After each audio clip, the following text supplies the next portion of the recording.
وسلم في أضحى أو فطر إلى المصلى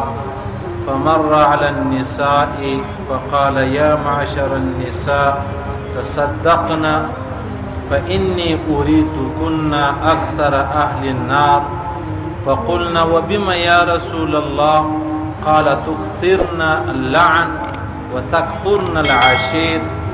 ما رأيت من ناقصات عقل ودين أذهب للب الرجل الحازم من إحداكن قلنا ما نقصان ديننا وعقلنا يا رسول الله إلى آخره متفق عليه.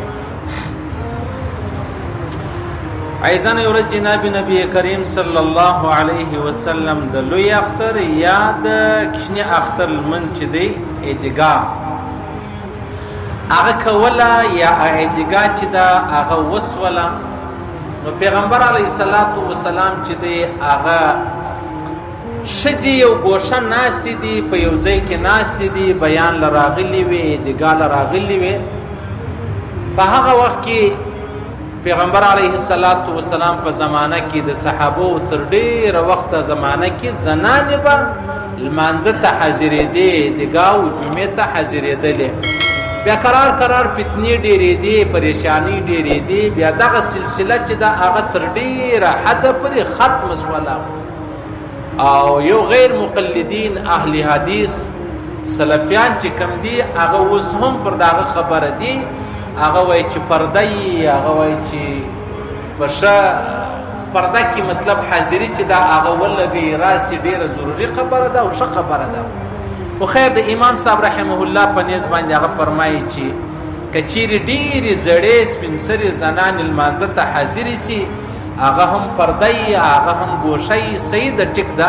کنه په کار نه ده. بی عایشه صدیقه ویلې چې پیغمبر علیه السلام په دې ښځو خبر سوی وای نو پیغمبر علیه الصلاۃ والسلام به منع کړی وای دا ډیر وخت بعد بی عایشه صدیقه و فرمایلی چې حالات چې دی هغه وس هغه سینه دی لکه د پیغمبر علیه السلام مبارک زمانه چوا.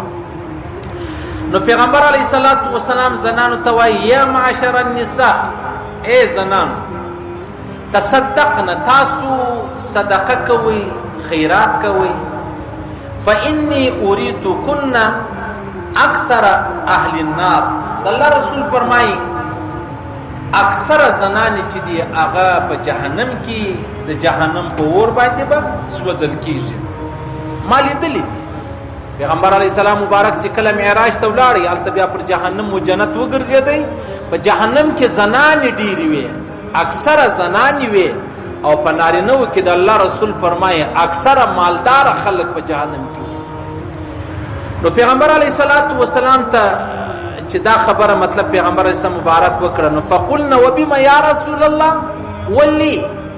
سوجدا دې زنانو پښتنه وکړه ول یا رسول الله موږ په جهنم کې ولي او ولي ډیر یو او ولي علت دی د دې وجه څه ده. پیغمبر علیه السلام ورته فرمایل تکثرن اللعن وتکفرن العشیر تاسو یو شراوی دینه کوي پښتو کې شراوی بول شراوی بد دعاوی دا پتا سو کې یو ډیر بد عمل دی. د الله رسول فرمایي تاسو یو مخصوص کافر لکه داوس کې ټرمپ را واخلا جو بایدن را واخلا یو سړی د یو کافر نوم واخلې بیا وایي چې پرده دي د الله لعنت دا نه څه ویلې ولی د الله رسول فرمایي څه معلومه ده کدا سړی پر ایمان باندې مړ شو الله ایمان ور نصیب کوي بیا نو لہذا دا ویلې شي چې پر ظالمانو دی لعنت دي پر کافرانو دی لعنت دي پر مشرکانو دی لعنت دي دا ویلې شي لیکن یو مخصوص کافر مسلمان نه کافر نشي یاد ولدا د الله رسول منع کړی ده. نو دلته پیغمبر علیه الصلاۃ والسلام زنانو ته فرمایي چې تاسو لعن طعن چې کوم بوله لعنتون را واخله شراوی را واخله بد دعاوی را واخله هغه پېښور والای شیری خیری بوله دا په شوجو کې انتهایی ډیر زیات الانکه د الله رسول منع کړی ده چې تاسو به پر حیوان لعنت نه وایاست. یو سړی پر وښ باندې ناست دا وښ نه تلی د لعنت ور باندې وایي د الله رسول ورته وفرمایل جن شوسه پر ته د الله لعنتونه وري، تا غلط کار وکړي نو د الله په لعنتو کې به ته هم راسي چې تا دا دعا چې د هغه غوښتې ده. نو لهذا څوک به چاته دا نسي ویلی چې پر تا دې لعنت دي. صحیح سلوک. نو په ښځو کې دا شی په دعا چې د هغه ډېره ده، موږ ته معلومه ده، دا خو پټه خبره نه ده. څونه شراوي دی خپل ورور ته کوي، خپل پلار ته کوي، خپل اولاد ته کوي، خپل قریبانو ته کوي، خپل کور ته کوي، خپل ځان ته څومره بد دعاوې کوي، خپل ځان ته څومره بد دعاوې کوي. څه معلومه ده چې هغه وخت د قبلېدو راسي که تا هغه بد دعا وکړه الله قبوله کړه، بیا ته چې بچي ته د ځواني مرګ وایې نو څه معلومه ده که ستا دعا قبوله سوه، بیا که ته دا ورته وایې چې ستا کور د خدای ماجد کې، ماجد معنا تباسي، نو که هغه د دعا د قبلېدو ټیم رالی هغه دعا قبوله سوه، بیا نو خو ستا د لاسه دا کار چې دی هغه وسو. نو د الله د رسول څخه دې زنانو پوښتنه وکړه ول یا رسول الله زموږ قصور څه دی؟ د الله رسول ورته وفرمایل یو قصور مې دا دی تاسو شراوي ډېرې کوئ، بددعاوې ډېرې کوئ او لعنتونه چې دي هغه ډېر وایاست. د الله رسول فرمایي ته شرا مه کوه، د قبلېدو ټیم بیا راسي، ته څه په خبرې چې دا د قبلېدو ټیم دی. یا ګر سره چې مور و اولاد ته شرا کوي، اوس نو دا وایي چې زه د زړه نه کوم، تا خو په خوله د الله څه وغوښتله نو د زړه معامله خو ځان ته ده. الله به دا ستا فیصله ستا د خولې مطابق در وکړي. دا ستا په زوی به ته ډېر وژاړې که به پرېږدي، دا ستا پر ورور به ته ډېر وژاړې که به پرېږدي، ستا پر بابا او پر خاوند او پر خپل کور به ته ډېره وژاړې آیا که پرېږدي، نو په خپله ډېر ورباندې ژاړې. نو لهذا د الله رسول فرمایي چې په تاسو کې دغه شراوي بددعاوې چې دي هغه بیخي ډېرې دي او دا ناجایزه کار دی او دا حرام کار دی. دویم پیغمبر علیه السلام ورته وفرمایل وتکفرن العشیر، تاسو ناشکري ډېره کوئ. ناشکري زنانو پوښتنه وکړه، بل روایت کې راځي ولې یا رسول الله د الله ناشکري موږ کوو، موږ د الله ناشکري کوو؟ د الله رسول نه نه نه، تاسو د خپلو خاوندانو ناشکري ډېره کوئ. هر زنانه د خپل لیوره سره راځي د خپل خاوند ناراضه، هر زنانه د خپل خسره سره ناراضه او د خسر د وروره سره راځي، هر زنانه ورسه وګوره د خپل نږدې قریبه سره ناراضه او له پرېږدي چې د هغه دا راځي. نو پیغمبر علیه السلام ورته وفرمایل چې تاسو د خپلو خاوندانو ناشکري ډېره کوئ. یعنې ته ورسه وګوره څونه ډېر پلارداره کمالداره غټ محترم خلک پر دې روی زمین ستا، لیکن دغه خپله کور والا نه ورسره چلیږي. څونه ښه خلک ستا پر روی زمین چې دنیا وایي چې کشکې زه غلام وای، زه نوکر وای، زه مزدور وای، لیکن دلته الله رب العزت کور والا ورکړې ده. دا د خپل خاوند چې څومره ناشکري کوي بیا پر روی زمین هغومره ناشکري د دې چا چې ده هغه څوک نه کوي. ورسې هر سړی وپوښتي هغه د خپلې کور والا سره پریشانه دی. داسې داسې ځوانان راشي په خدای قسم چې ته وایه یاره ټول عمر ورسره ګرځېدلی، لیکن دی چې راسي دی وژاړي. ولې خیر څه معامله ده؟ وایي د کور والا سره مې ژوند ډېر تریخ روان دی. ولې تریخ روان دی؟ د پلار کره تلله ما نه پرېښوله، زما دپاره یې ډېر مشکلات چې دي هغه جوړ. د همسایګانو کره واده ما لور نه پرېښوله، دې ولې یا لور به پرېږدې، زما او د دې دپاره ډېر لوی مشکلات شو. دغسې د اختر شپې رالې، دغسې د خوشحالۍ شپې رالې، ما به خامخا بیایې پلاني پلاني ځي لره، ما ول نه دي بیایم، یا ما به بیایې به پر دې باندې جنګ و جګړه جوړه سوله. نه نه د ولاړه د پلار کره ناسته، د چا میاشته سوې، د چا دوې، د چا درې. دا بېوقوفه به دې خبرو نه پوهېږي چې دا ستا ورور به تا تر څو وپالي، دا ستا ورور، دا ستا بابا، دا ستا وراره، دا ستا ادې، دا ستا خوندې به تا تر څو وپالي. لیکن دا ویا د زنانې لویه دوکه په دې خبره کې ده. وایي زه دی ورونه لرم که مې در خبر کړو داسې داسې زه دی ورونه لرم. اوس دا په دې نه پوهېږي چې یاره ورونه خو بیا خپلې کور والاوې لري، ورونه خپل خپل مشکلات لري. صحیح سلوک. نو دا په ښځه کې دا شی بیخي ډېر هر وخت پر هر قدم خپل خاوند جنې ناراضي. حالانکې د الله رسول فرمایي که چیرې یو خاوند له خپلې کوروالا ناراضه سلو او دې ښځې عذر نه درلودی، ناراضه پېته سلو، الله رسول فرمایي تر سهار پر دې زنانه د الله له جانب لعنتونه ووري. د الله رسول فرمایي که خاوند پر کور والا غږ وکړي دا پر تناره باندې ناسته ولا ډوډۍ نیمه پخوه نیمه کچوه د الله رسول فرمایي ته به راولاړېږي. صحیح سلو د الله رسول فرمایي که ته پر وشه باندې سپاره وې را روانه ولې ستا خاوند به تا ته وویلې ته به دا لاره چې د هغه پرېږدې. د پلار د کور یې نسې راګرځولی، د ورور د کور یې نسې راګرځولی، د خور د کور یې نسې راګرځولی، د ماما د کور یې نسې راګرځولی، د همسایهګانو د کور یې نسې راګرځولی. که دې راوګرځوله په هغه ورځ ستا ښایسته شیرین کور دا ستا دپاره اور دی اور. اوس یو غیرتمند سړی دی، دینداره سړی دی، مشر سړی دی، پلارداره سړی دی، نامور سړی دی، هغه د خپل ښځه که نه راوګرځي پر جهان بدنامه کېږي، بې عزته کېږي، او که راوګرځي په خپل کور کې دی بې عزته کېږي. نو د الله رسول ورته وفرمیل په تاسو کې دغه دوې خبرې چې دي هغه ډېرې سته، یو لعنتونه بددعاوي او یو د خپل خاوند ناشکري. کله کله دا زنانې داسې سته حالانکه الله امر کړی دی که چیرې ستا زنانه بدچلنه ولا بېلارې ولا ستا خبره یې نه منله بیا ځئ جنې جلا که ځئ جنې جلا که الله دې وکړي په خبرو سر خلاص شي. اوس کور والا خپل خاوند ته ځئ چې د هغه ور پرېږدي، کور والا خاوند ته دا کمره ور پرېږدي. دا څونه چپر سیستم روان دی. ځکه زما او ستا په معاشره کې تر ټولو زیات اوس طلاقونه شو.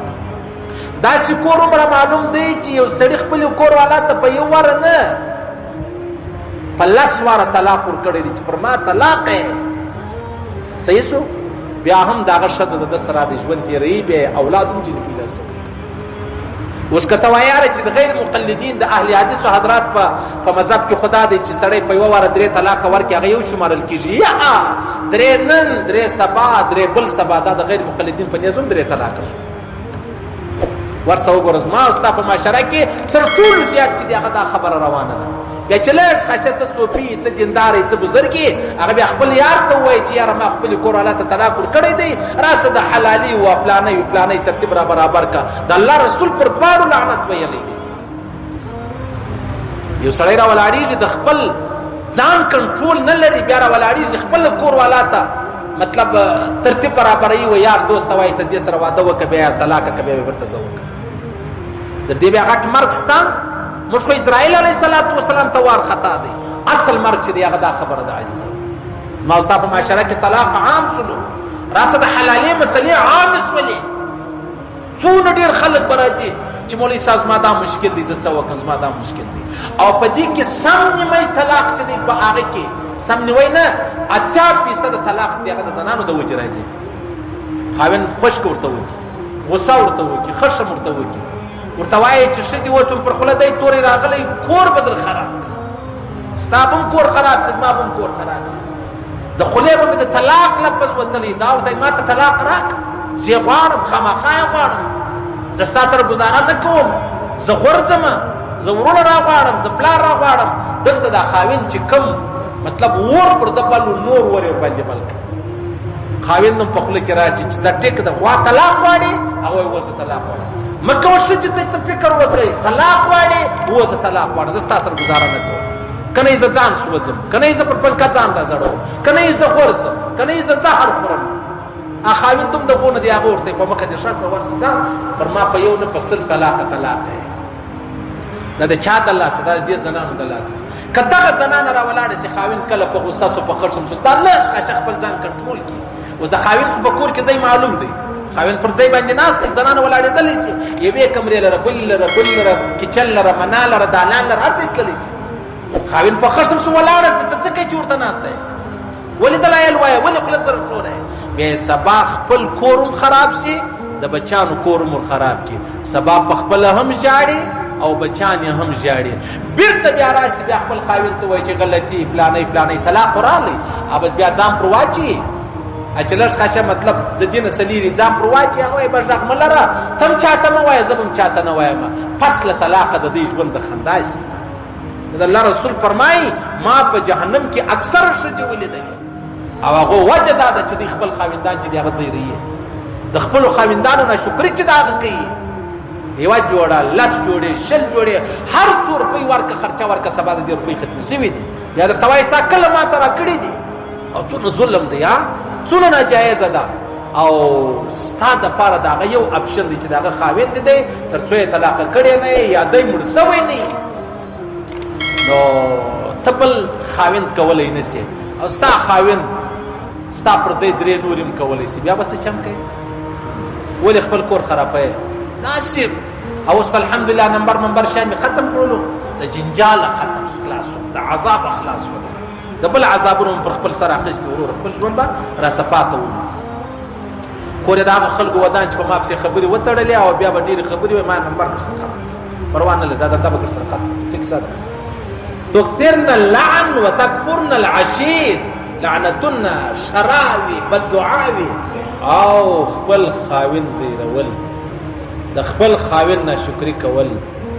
د بنیر په خبر چې کور تراسه دا به د ورور کرتللی دا به ستا د ورور کرتللی دا به د پلار کرتللی دا به د خور کرتللی دا به د پلانیم ولې شجی پښتنه حق لرم و زخنو ګرځیدل نه یم چې تا پښتنه سارلار ماشان لري به تر عالم کم سے کم یار خو دغه حق در باندې لرم یار څومره حق پر مورید باندې لري استاد پر شاګرد لري زه پر تا نه لرم او تولاړې پر خپل طبيعت لاړې پر خپل طبيعت راځي دا به څنګه بیا چې دا کا زامونو ماما زامونای بلا وسره چې بیا مجلسونه شي واوري اواز مجلس صفاتي مشکل سره رالوي سوي بس زبیا کله زنان ته می طبيعت سم ولی هم په دې می طبيعت سم دی الله ډېر شایسته جهنم در پیدا کړ ډېر خوندور دی او ډېر زور ور دا چې زبردست ور پکې بل دی دا ستاسو د لاس چې تاسو د چلن نه یاست پلاره کې ولاړه په دروازه کې ولاړه په پرده کې ولاړه ملمنو باندې غوښ نیولې په ملمنو خپل ځغ اورېدلې د کړکۍ څخه تیر رسوي دروازه په زور ټکولې خره کېږي د خپل ځان په خپل بي عزت کوي صحیح سلو اسمع استاد معاشره ته ټول لوی پریشانی ده او د الله رسول فرمای ما رايت من ناقصات عقل ودين الله رسول فرمای تر زنانو بیا ما په عقل کې کمی لیدلې نه دي او په دین کې کمی لیدلې نه دي ناقص العقل دي او دین هم ډیر ناقص دي زنانو پښتنه وکړه ول یا رسول الله نو ولې نو زموږ عقلونه ولې ناقص دي الله رسول ته ویل ول ستاسو عقلونه ځکه ناقص دي تا ته دا پته نه ده چې د دوه زنانو گواهی د یو نارینه برابر د دوه زنانو گواهی د یو نارینه برابر راځي اوس په دې کې یو بنیادی ټکی واوري دینه چې الله رب العزت زنانه ذلیله پیدا کړې ده نارینه عزتمن پیدا کړی دي نو لہذا یو نارینه د دوه زنانو ځای چې دی هغه لري یا نیولې یا په میراث کې راواخلې یا په گواهی کې راواخلې دا خبره نه ده چې دا ذلیل دي یا خبره ده الله رب العزت چې دا دنیا پیدا کول په دې کې یو آدم علیه السلام چې اولنی انسان دی الله پیدا کړي دویم بی حوا ده اولنی انسان چې الله رب العزت پیدا کړي اوس چې دوه کسان سره وزیږي یو بل وړي بل بلاندي یو به مشدي بل به کشدي د یو په درجه بالای د بل په درجه کمي بیا گزاره سره کیږي د ګاډي وګوره یو استاد ډرایور دی بل کلینر دی نو کدوړ ډرایوران سی بیا دا یو ډرایور شو کیږي چې ورسره ټایرونه وګوره یا پنچر دی یا پلانې دی ورسره تیل ورواچو ورسره وبرا واخل دا کولی سي نو خو سره برابر سو گزاره نه کیږي یو مشر بل کشر د غسی الله رب العزت جسمانی ساخت دا بدن نه دی د نارینه د مضبوط دی او د زنانو د الله رب العزت کمزوري پیدا کړی دی نه چې په دې کې د زنانو د فارغ ذلت دی هغه وجه دا ده چې زنانه دا ومني چې وو په عقل کې در ما بالای په علم کې در ما بالای که علم حاصل کې دا غره کوم په بصیرت کې پر ما بالای په تجربه کې تر ما بالای په بدن او په صورت او په اعضاء او په صورت تر ما بالای هغه دغه وجه ده چې دا خبره راشي بیا شذ وسړی ډیره ښه گزاره سره کوي کدا شذ هم د غسیس لکه نارینه بیا دغه زنانه د نارینه سره ژوند تیرول شي یو بداوي چې زه تاسو محتاج یم صحیح دا بوای چې وی ویلې بیا گزاره کیږي او کدوه استادان یو زستا استاد بل زستا استاد ما گزاره کیږي یو ورته تزما شاګرد دی بل ته تزما استاد دی ډیره زوره وره گزاره کوي هغه دغه وجه ده چې الله رب العزت پیدا کړی ته غیدي د ذلت په حواله نه د ژوند د تیرېدو په حواله باندې نو ناقصات العقل دي یعنی مطلب د دې عقلونه ډیر کمزوري دي دوی زناني چې گواہی ورکړي دی و نارینه برابر جوړېدلی شي او دا خو خبره سو ودین او دا غره کم د دې دین چې دی هغه ناقص دی کم دی زنانو پښتنه وکړه ور په دا عقل خو مستر خلاص چې الله د غش پیدا کړی دا نو وسندای نه چې وس هر نه چې دی هغه پر هر زنانه باندې بالا دی او عائشه صدیقه به څه پکې د پیغمبر صلی مبارک بیبیګان هغه لونه به څه پکې دا نه یا معنا نر چې دی هغه ترشي چې الله رب العزت به پیدا کړی اوس دا معنا نه اوس ډیر نارینه دی اوس عائشه صدیقه زنانه دا تر ګرد کائنات مرتبه بالا صحیح سلوک او دا دین می ولې کمزوري دی دین می ولې لږ دی پیغمبر علی السلام ورته ویل تاسو نه ګورئ زنانه په میاشت کې خامخا واتو نو لسوري چې هغه المنست نه روزست نه بل شي ولوکه و دغه والعقل می هم ناقص دی دین می هم کم دی کمزوري دی او دا نو عجب خبره سواله چې دغه د شوڅو دغه دین چې کمزوري را لې یا په دین کې دی کمزوري دی یا دی په میاشت کې څو ورځې المنځ روزه او شی نسته دی د الله له جانبه د دې وجه څه ده وجه دا ده چې بی حوا چې کله آدم علیه السلام باعث کوي پر دې چې د درخت خوراک وکا نو بداسي داسي مطلب بیا به د همیشه د لپاره په جنت کې وو دا پلانې آدم علیه السلام مطلب مشوره ورکړه او بیا په مشوره د عمل وکي شذ عام طور سره سم مشوره نور کوي شذ تا ته وای د ورور سره جلاسه د بلار سره جلاسه د مور سره جلاسه پښتنه نه غواړي پر ټلیفون پښتنه جنې وکړه ته حالت ورزغلي هغه د نور زامن لري ته څه مطلب شان چې دی هغه وروړي کله پروت راولي کله غوښ راوړي کله کالي راولي کله پړونی راوړي کله ډاکټر لره به ولي صحیح شو شذ تا ته سم مشوره نه ورکړي ټول عمر شذ تا ته وای پر کور کښینه ته چیرې ورکوي تا ورور څه کوي تا بلار څه کوي تا بل نه ورغلی نو دغه بی حوا چې آدم علیه السلام پر دې خبره راوستي چې د درخت څخه خوراک وکړ خوراک یې وکړي نو بیا الله رب العزت کله بیا دې ځکه ترالو الله دا بیماری پر بی حوا باندې کښې شوله بی حوا ډیر وژړل الله ورته وفرمایل ته او ستا بچیان تر قیامت ته په دا بیماری یاست دا هغه خاوند دې ښه مشوره ورنه کړله دا هغه خبرې تر نن ورځې پر راوړي صحیح سلوک دا دوی وجه سو بیا د الله رسول الله جب خبره کړي وای فرمای وای اذهب للب الرجل الحازم من احداكن قلنا ما فرمای پیغمبر علیه الصلاۃ والسلام شته خود رومي شو ولا ناقص العقل ده او په دین کې ماده کمزوري ده لیکن د الله رسول فرمایي د هغه باوجود هوښیار ترین خاوند هغه به وقوف کړی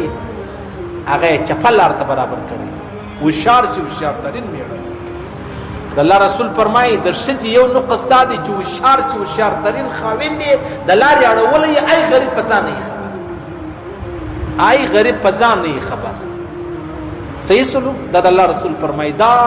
د زنانو یو ډېر لوی چل دی یو ډېر لوی پریب دی او ډېر انتیکه تجربه الله ورکړې ده انتیکه یو کمال الله په دې حواله ورکړې دی چې خپل هوښیار خاوند د جهان مسلې به حل کوي لیکن پر دې ځای باندې دی چې شي دلته خپل کور والا خطا کړی دی پر چپای روان کړی دی پر غلطه روان کړی دی کور یې ور خراب کړی هغه څوک احمد شاه بابا او څنګه افغانستان مشهور خبره و چې دول دلای می پته کوي خو نغری می پته نه کوي یعنی مطلب العالم دلای می پته کوي انډیا او هند می پته کوي لیکن خپل کور والا می ځای ته نه دراوستل خپل کور والا می تبت ته نه دراوستل خپل کور والا می نه د خادمه کړي هغه به ځان ته بیا نور خبرې کوي د شجاع عجب یو عادت ستا چې هر څو هنرمند وشار عالم ډاکټر غټ سړی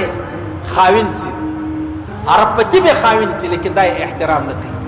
الته د یو بی غیرت د یو بی کمال د یو بی پلار سړی دا احترام چې دی غل دی او عجبه خبره ده د ښځې یو عیب دا دی چې د واده مخکې ته تعلق ورسره وساته ډېر زورور تعلق ژوند در سره تېروي د واده او د نکاح مخکې نعوذ بالله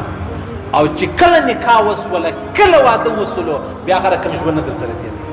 بیا به د ژوند په عذاب وي ژوند به دې په زوال وي ژوند به دې په ژړا وي ژوند به دې په زارۍ او په خواستۍ صحیح سلو یعنی ما ته داسې څوک هم را معلوم دي چې هغه ما ته مولوي صاحب دا کور والا مې کله کله مطلب سمه نه سره شوري یا سم ژوند نه را سره تېروي ول په خدای قسم معافي ځینې واخلم پر پښو مې مچه کړې ده ما تر نن ورځې نه خپل بابا پر پښو مچه کړی دی نه مې عادي تاسو به هم شاید دغسې یاست لیکن دا سړی وایي ما خپل کور والا زارۍ خواستۍ پر پښو مچه کړې ده چې مه کوه داسې مه کوه لیکن د هغه باوجود هغه لاره او چې کله بیا درې طلاق پر غوټ سولو در کور ولاړه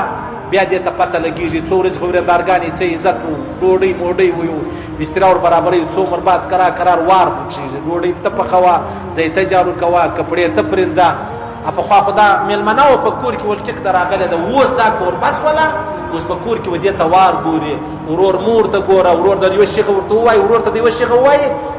یوه نیمه میاشت بعد هغه شی ولر راوړي اخر دا وایي چې یار هغه ړوند هغه ګوړ هغه ګوډ لیونی خاوین مې لا بس دا کونډو څه پوښتنه وکړي هغه تا څنګه یې وایي چې ګر سره پر بستره راته پروت وایي معذوره وایي ناجوړه وایي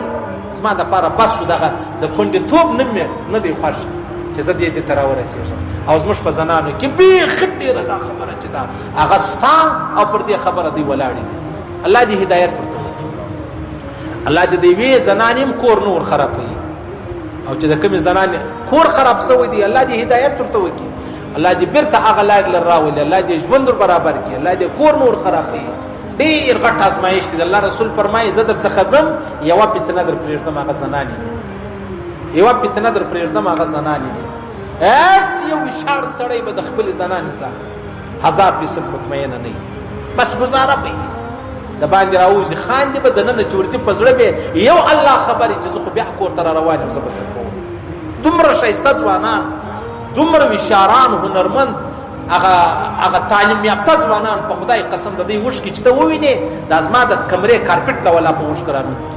چې مولوي صاحب د کور والا سره ډېر حالانکې بې لارې نه ده بدکاره نه ده داسې نه ده چې اوس پر بله لار روانه ده یا پر خوله یې زهر پراته دي زهر ښه خبرې نه دی زده او د ښځې دا غم دی چې چپه خبره دونه ډېره وکړي چې کله ته بیا دا را ګیر کې را کنټرول کې بیا تا ته وایي ما مسخرې کولې ما مجلس کوئ ما ګپه کوله په مسخرو لا نه پوهېږې دا د مسخرې د ظالمې نو هغه جنګ به دې چي شي صحیح سولو دا خبره خلاصه سوه نو بیا پیغمبر علیه الصلاة والسلام ورته ویلې الیت اذا حاضت لم تصلي ولم تصوم ته نه ګورې چې ښځې مطلب په میاشته کې څو ورځې لمنځونه او روزې نه نیسي او د هغه رقم هغه عقل خو هغه دې در معلوم دی فذلک من نقصان دینها د الله رسول فرمایي د بخاري او د مسلم حدیث دی داسې نقصان عقل او دین دی دا خبره ختمه شوه وعن ابي موسى الاشعري رضي الله عنه قال رسول الله صلى الله عليه وسلم ما احد اصبر على اذى يسمع من الله يدعون له الولد ثم يعافيهم ويرزقهم متفق عليه د الله رسول فرمایي ما احد اصبر على اذى يسمع من الله د الله رسول فرمایي تر الله رب العزت نو بیا صبرناک ذات مالی دلی څومره صابره ذات الله دی الله هغه ذات بیا ما بل دلی ولی ګوره صبر خو دې ته ویل کېږي چې یاره څوک بیمار شو څوک وږی شو څوک تږی شو څوک لت شو څوک زهیر شو څوک ناجوړه شو بیمار شو دغه مطلب شی په وسه نه د پرانو دی به صبر کوي الله رب العزت خو د بیماری سا د ناجوړۍ سا د کمزورۍ سا د ضعف سا د خوراک د لوږې د تنګ سا دا خو منزه دی الله څنګه صابر ذات د الله رسول فرمایي هغه وجه دا ده ويدعون له الولد څومره ډیر داسې شته چې الله رب العزت د دې خپلو بندګانو خبره اوري د خپلو بندګانو هغه خبرې اوري چې چا الله لره اولاد ټاکلی دی. عیسایان وایي په دې کې مطلب فرقه یو داسته هغه وایي عیسی علیه السلام د الله زوی دی. العیاذ بالله. حالانکه الله فرمایي الله الصمد لم یلد ولم یولد. خلاص د خبره نه له چا پیدا یم نه څوک له ما پیدا یم. دا اټل فیصله ده. نو ولې هغه وجه دا عیسایان وایي چې دا بیبي مریم چې کومه وه د عیسی علیه السلام ادې هغه خو واده نه و کړی، خاوند یې نه درلود، عیسی علیه السلام پیدا سو. الله رب العزت جبرئیل امین علیه السلام راواستوي د دې په دا ګریوان کې ورپکړو. د هغې څه د دې مطلب بیا بچی چې دی هغه اوسو د الله کړه دي. الله رب العزت څوک بې پلاره پیدا کوي، څوک بې موره پیدا کوي، مور نه لري. آدم علیه السلام نه مور لري نه پلار لري. بیبي حوا چې د هغه مور نه لري. عیسی علیه السلام پلار نه لري. نو دی وایي چې یا د الله رب العزت د عیسی علیه السلام د الله څخه پیدا سو. العیاذ بالله. وایي دا د الله زوی دی. او یهود بیا دا وایي چې عزیر علیه السلام د الله زوی دی. هغه بیا دا عقیده ده. اوس پیغمبر علیه السلام فرمایي الله خدا ویني. دا کافران، دا د الله دشمنان، الله یې ویني چې دا دی وایي عیسی علیه السلام د الله زوی دی. العیاذ بالله. عزیر علیه السلام د الله زوی دی. العیاذ بالله. لیکن دا هغه باوجود د الله رسول فرمایي ثم يعافيهم ويرزقهم. دا هغه باوجود الله رب العزت دی ته عافیت چې دی هغه بخښلی دی. الله و دې ته مطلب د عافیت ژوند چې دی هغه ورسره کوي. په مځکې نه نباسي، په خوله یې نه ګونګی کوي، په سترګو نه نابینا کوي، د هغه رقم په پښو په لاسو یې شل کوي نه صحیح سلوک د الله رب العزت نه ورسره کوي. یو سړی دومره عظیم رب لره اولاد ټاکي او هغه اولاد نسته پر دې روی زمین باندې. په زرو کلو مخکې عیسی علیه السلام اسمانو ته تللی دی راځي به. عزیر علیه السلام وفات شوی دی. اوس الله رب العزت حی قیوم دی. الله څنګه الله رب العزت دی اولاد خو پلار ته کېږي. نو باید چې دا عیسی علیه السلام پر روی زمین وای العیاذ بالله د الله رب العزت مدد یې کولی. زوی د بابا نصرت و مدد کوي. عزیر علیه السلام د خپل بابا العیاذ بالله د الله رب العزت نصرت و مدد چې دی هغه کولی. یا ملګری وای په خدایي کې نسته. دا هغه باوجود الله رب العزت نو یهود ته نو عیسایانو ته په دنیا کې څه وایي. او ويرزقهم. الله رسول فرمایي دا هغه باوجود الله ښه خوراکونه ورکوي، ښه اعلی سي اعلی د دنیا اعلی سي اعلی کاني او خوراکونه هغه الله ودی کوي. څومره صبرناک دی که نه دی. الله رب العزت د یوه بنده سواوري چې دا عزیر علیه السلام د الله زوی دی. الله رب العزت بیا هم صحت ورکړی دی، ژوند ورکړی دی، سترګې ورکړی دی، غوږونه، لاسونه، پښې، د دنیا هر نعمت یې ودته ورکړی دی. او څومره ډېر عیسایان سته هغه وایي عیسی علیه السلام د الله زوی دی. د هغه باوجود الله رب العزت مګر دنیا کې عیسایانو ته ښه ژوند چې دی هغه ورکړی دی. جدیده دنیا چې کومه ده پرمختګ چې کوم کړی دی هغه دغه عیسایان دي. صحیح سو. نو د هغه باوجود الله څه نور ته وایي او ويرزقهم. د هغه باوجود الله رزق ورکړی دی. نو دغه د الله چې کوم صبر دی دې ته حلم وایي، دې ته بردباري وایي. الله رب العزت ډېر حلیم ذات دی. پیغمبر علیه السلام فرمایي وایي هر شپه ابن کثیر مولوی صاحب حدیث نقل کړی دی دا سمندر و الله ته وایي وایي الله اجازه ده چې زه دا ستا پر مخلوق چې کوم انسانان دي پر دې ور وغورځم دا غرق کم تباه کم. الله ورته وایي آیت اوس پرېږده. هر شپه سمندر و الله ته زارۍ کوي. دا انسانان بې لارې دي، بې دینه دي، د الله او د رسول څخه لرې دي، د الله او د رسول دشمني په مخ اخیستې ده. سمندر و الله ته زارۍ کوي لیکن د هغه باوجود الله ورته وایي. پیغمبر علیه السلام فرمایي ابراهیم علیه السلام چې کله په اسمانو کې مځکې ته وکتل چا مطلب بېلاري کوله، بدکاري یې کوله، بددعا یې ورته وکړه هغه مړه سو. بل ورځ بیا ولیدل بل څوک بددعا یې ورته وکړه هغه مړه سو. بل څوک بیا ورځ الله ورته ویل دا مه کوه. که دا رقم خبره شروع سو پر روی زمین به یو انسان پاته نسي. څه معلومه ده دا به یا توبه وباسي،